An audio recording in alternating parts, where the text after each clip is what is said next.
Tem hora que eu pego algum material inédito, alguma coisa ainda que eu não li, e tem hora que eu volto para os clássicos. Então, recentemente eu tive a oportunidade de ler um trabalho, na realidade, reler um trabalho. Aliás, li 2 livros interessantes. Um chama A Grande Síntese, de Pedro Umbaldi. Vi um pouco do estudo também agora, Animismo e Espiritismo, de Gabriel Delany. 2 obras fantásticas. Só que você vai pegar uma obra dessa, por exemplo, de Gabriel Delany, né, que é o Espiritismo e o Animismo, a gente vai descobrir que nem tudo é espírito. Aliás, tudo é espírito. Existem fenômenos físicos que quem produz é o espírito da própria pessoa.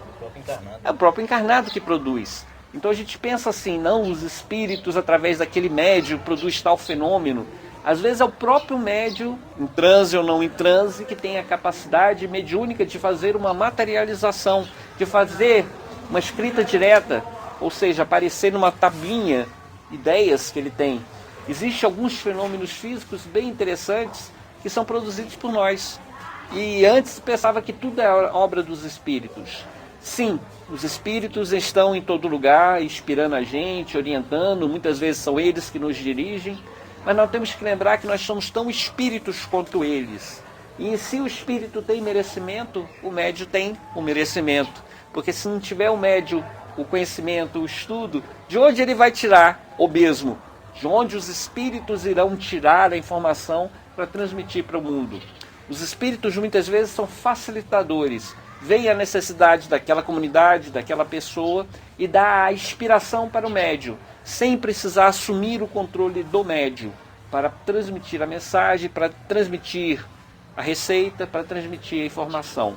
Agora, logicamente, sem desmerecer a mediunidade, existem momentos que os espíritos fazem de tudo para manifestar, apesar do médium. Existem médios que são contrários até à mediunidade que possuem, a própria capacidade que possuem. E quando o espírito não tem nenhuma condição no médium, no meio onde ele está, aí sim existe todo um trabalho deles de se desdobrar, tirar de onde não se tem para transmitir para o mundo. E é um trabalho muito mais difícil para eles. Se, por exemplo, pegar um médium que não sabe ler e escrever, fazer com que ele escreva alguma mensagem de forma consciente, coerente, né? Nem consciente, de forma coerente. Normalmente, enfim, como nós temos várias encarnações, às vezes o espírito do médium, naquela encarnação, não tem informação, mas nas vidas passadas adquiriu esta informação e pode revelar no momento certo. E eu estava lendo esses dias justamente sobre a materialização de espírito. E eu fiquei realmente surpreendido com o valor magnético que algumas pessoas têm de exteriorizar esse magnetismo e fazer com que verdadeiras aparições surjam na Terra. Quando eu li, eu lembrei se não me engano, do livro de Daniel, que está lá na Bíblia, que uma mão se materializou numa festa onde estava lá o rei e escreveu palavras. Me foge a memória, se no céu ou dentro do salão. Mas de qualquer forma é uma prova de quê? De materialização. A mão simplesmente apareceu e escreveu as palavras que aquelas pessoas do salão precisavam daquela advertência. Mais na frente nós vamos encontrar o nosso Mestre Jesus. O Mestre Jesus tem uma polêmica muito séria, porque existem os 4 evangelhos de Rusteng.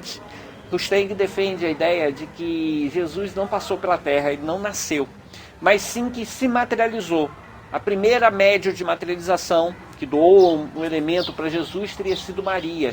E durante a vida toda ele só realizou tantos milagres porque ele vivia mais no mundo espiritual do que no mundo material. E quando estava aqui entre nós, estava apenas materializado.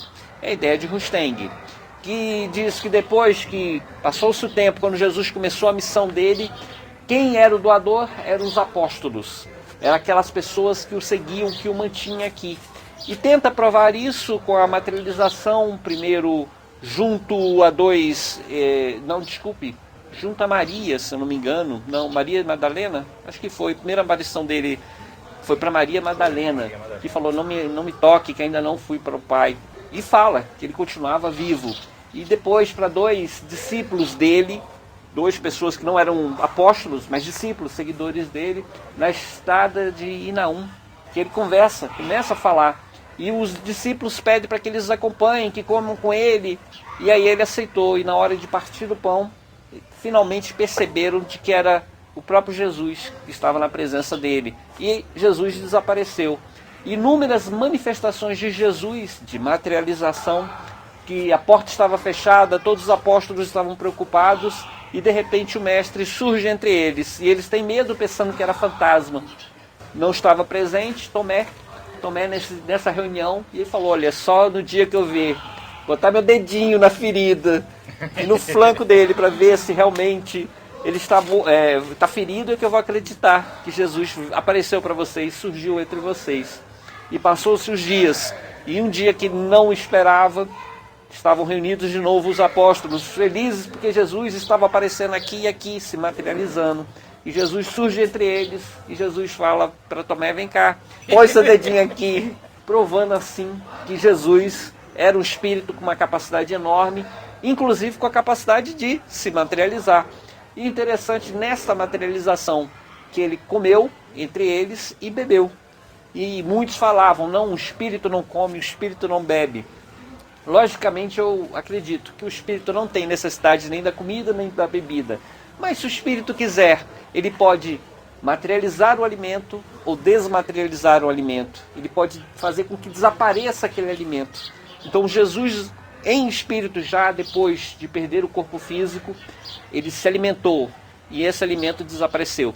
Então essas passagens que eu citei aqui, que Zezé acrescentou, elas simbolizam a capacidade dos espíritos de materializar e desmaterializar.